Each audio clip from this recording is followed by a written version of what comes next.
Asia में चीन की बढ़ती दादागिरी को रोकने के लिए जापान और भारत अपने संबंधों को मजबूत कर रहे हैं। इसी सिलसिले में जापान के नवनियुक्त प्रधानमंत्री योशिहिदे सुगा ने भारतीय पीएम नरेंद्र मोदी से बातचीत की। बातचीत के दौरान पीएम मोदी और सुगा ने दोनों देशों के बीच आर्थिक और सैन्य संबंधों को मजबूत करने पर सहमति जताई है। वहीं पीएम सुगा ने चीन से बढ़ते खतरे को कम करने के लिए क्वाड का सुझाव भी दिया है। आपको बता दें कि इससे पहले जापान के पूर्व पीएम शिंजो आबे ने स्वास्थ्य कारणों की वजह से इस्तीफा दे दिया था। उनके साथ भी भारत के संबंध काफी मधुर थे और नवनियुक्त प्रधानमंत्री योशिहिदे सुगा ने भी भारत को ये आश्वासन दे दिया है कि वो भी चीन के खिलाफ मदद के लिए भारत के साथ खड़े हैं। जापानी पीएम योशिहिदे सुगा ने पीएम मोदी से कहा कि वो फ्री और ओपन इंडो पैसिफिक रीजन के लिए भारत, जापान, ऑस्ट्रेलिया और यूएस के बीच सहयोग को बढ़ाना चाहते हैं। आपको बता दें कि चीन से बढ़ते खतरों को देखते हुए इन 4 देशों ने मिलकर क्वाड को बनाने का फैसला किया है। इसके अलावा जापानी पीएम ने संयुक्त राष्ट्र में भी आपसी सहयोग को बढ़ाने को लेकर बातचीत की है। चीन से खतरे को देखते हुए भारतीय और जापानी आर्मी चीफ भी लगातार एक दूसरे के संपर्क में हैं। 14 सितंबर को ही जापानी सेना के चीफ ऑफ स्टाफ जनरल यूसा ने भारतीय सेना प्रमुख जनरल MM नरवणे से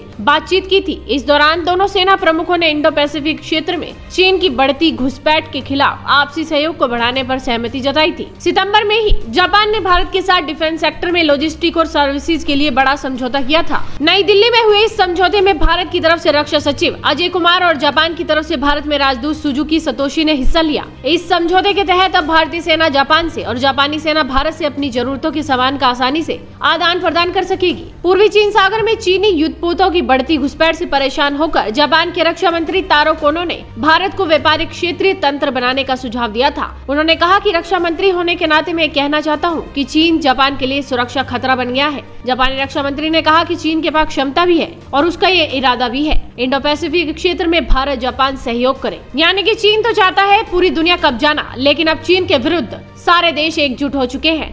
जापान के नवनियुक्त प्रधानमंत्री ने भी पीएम मोदी को बता दिया कि वो उनके साथ खड़े हैं। इस वीडियो को शेयर कीजिए, साथ ही आपके अपने चैनल हेडलाइंस इंडिया को सब्सक्राइब कीजिए।